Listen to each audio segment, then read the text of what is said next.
बिस्मिल्लाहिर्रहमानिर्रहीम, अस्सलाम वालेकुम। आप देख रहे हैं डीएचएस स्पोर्ट्स और मैं हूं हमजा शफीक। तो जनाब, तौबा तौबा, मैं कहना हूं साउथ अफ्रीका वालों ने जो हशर कर दिया इंडियंस का, डेफिनेटली वो आपको भी पता होगा। लेकिन इस वीडियो में मैं सिर्फ ये बताना चाह रहा हूं कि इंडियंस आखिर क्यों पाकिस्तान से घबरा रहे थे। वो जंग और सिक्योरिटी और शाहिद अफरीदी का तो सिर्फ बहाना था, इस दफा इंडिया की तैयारी नहीं थी। इनके साथ ना इंडियन चैंपियंस का जो टैग है ना वो हटा के ना इंडिया लूजर्स के साथ ये वर्ल्ड WCL खेले और फिर इनके पता चल जाएगा।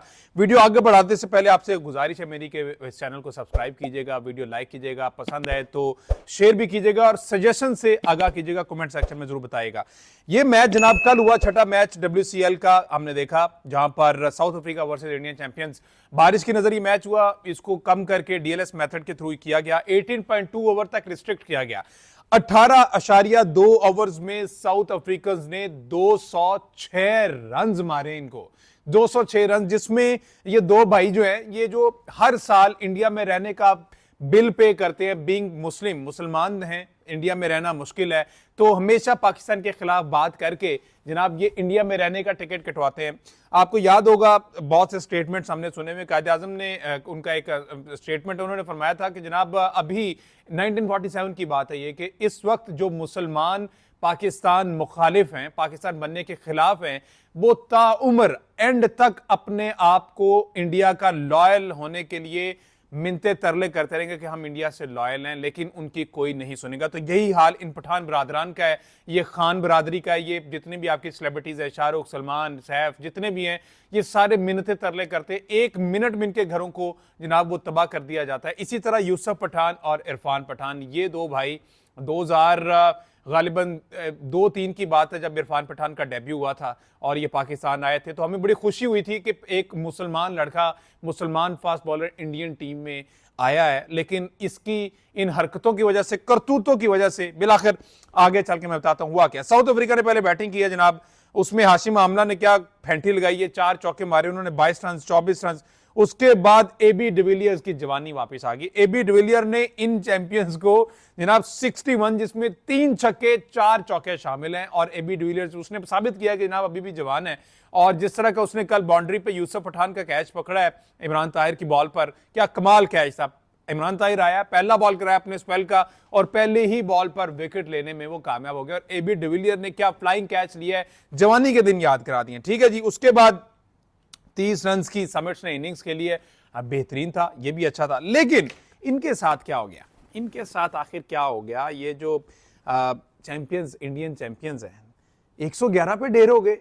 ये वजह है, ये वो परफॉर्मेंस है, ये वो बढ़ापे हैं, ये वो टेंशनें हैं, ये वो मसले मसाइल हैं जिसकी वजह से इन्होंने पाकिस्तान के खिलाफ मैच खेलने से इनकार कर दिया था।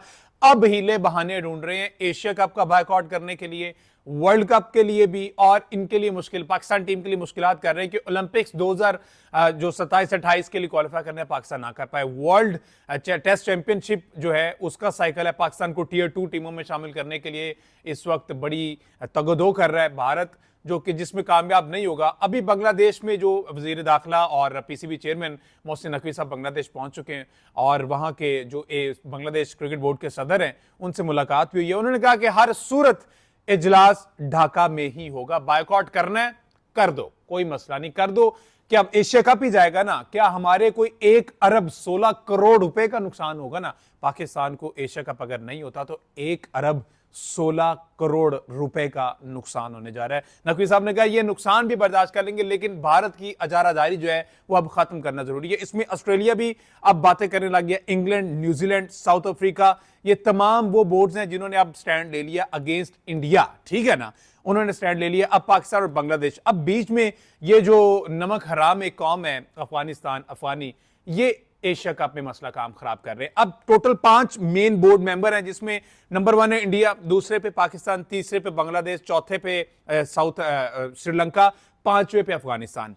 बांग्लादेश और पाकिस्तान एक साइड पे हो गए, श्रीलंका और इंडिया एक साइड पे हो गए। अब मेन वोट जो है ना वो अफगानिस्तान का है कि अफगानिस्तान किसके हक में वोट देगा। अगर इस ग्रुप में वोट देगा तो इनके 3 वोट हो जाएंगे और ये इजलास ढाका में होगा। एशिया कप यूएई में होगा। अगर उस तरफ वोट दे देगा जो है ये अफगानिस्तान, जो कि मोस्ट प्रोबेबली उसने इंडिया की साइड लेनी, क्योंकि इंडिया से फंडिंग आती है, इंडिया ही इनके बोर्ड को चला रहा है, इंडिया ही इनको रोटी पानी दे रहा है, इंडिया ही इनको ग्राउंड प्रोवाइड कर रहा है, इसलिए उनकी मजबूरी है इनकी तरफ जाना। हालांकि अफगानिस्तान क्रिकेट का आगाज जो है यहां लाहौर से हुआ है, पेशावर से हुआ है, फैसलाबाद से हुआ है, तमाम इन शहरों से हुआ है, हमने इनको पाला है। वो नकवी साहब ने उनके अफगानिस्तान जाके कहा था ना कि हम तुमको पाले हैं शंकर, तो वो उसमें भी जनाब कामयाब नहीं हुए। बहरहाल अब कल जुमेरात है, कल देखना है कि अफगानिस्तान किसके हक में वोट देता है, जो कि मोस्ट प्रोबेबली उधर देगा। और इधर इंडियन चैंपियन के साथ जो हाल हो गया, यही वो वजह है कि ये शाहिद अफरीदी का खौफ इन पर तारी हुआ था, और अब सारे सिनेरियो में पाकिस्तान अपर हैंड है, इंडिया सिर्फ और सिर्फ पैसे और ताकत का इस्तेमाल कर रहा है, परफॉर्मेंस इनकी जीरो है और कुछ नहीं। अभी ये जो टेस्ट मैच चल रहा है, ये टेस्ट मैच सीरीज भी इंग्लैंड के अगेंस्ट जो है वो 3-1 होने जा रही है। बहरहाल इस पर फर्दर आके चल के बात करेंगे, तो आप भी जरा दुआ कर लीजिएगा इंडियन चैंपियंस के लिए कि शायद वो आगे चल के ऑस्ट्रेलिया वाला मैच जीतने में कामयाब हो जाएं, जो कि मुझे लगता नहीं है कि वो जीतने में कामयाब हो जाएंगे। चाहे इसमें यूसुफ पठान है, इरफान है, सुरेश रैना है, शिखर धवन के साथ क्या हुआ है, शिखर धवन के साथ क्या हुआ है, वो तो अभी बूढ़ा भी नहीं हुआ, लेकिन उसको क्या बॉल समझ ही नहीं आया। बहरहाल ये सारी सूरत हाल आपके सामने, और रीजन भी आपको पता चल गई है कि पाकिस्तान चैंपियन से मैच खेलने से क्यों इनकार किया गया। अल्लाह हाफिज।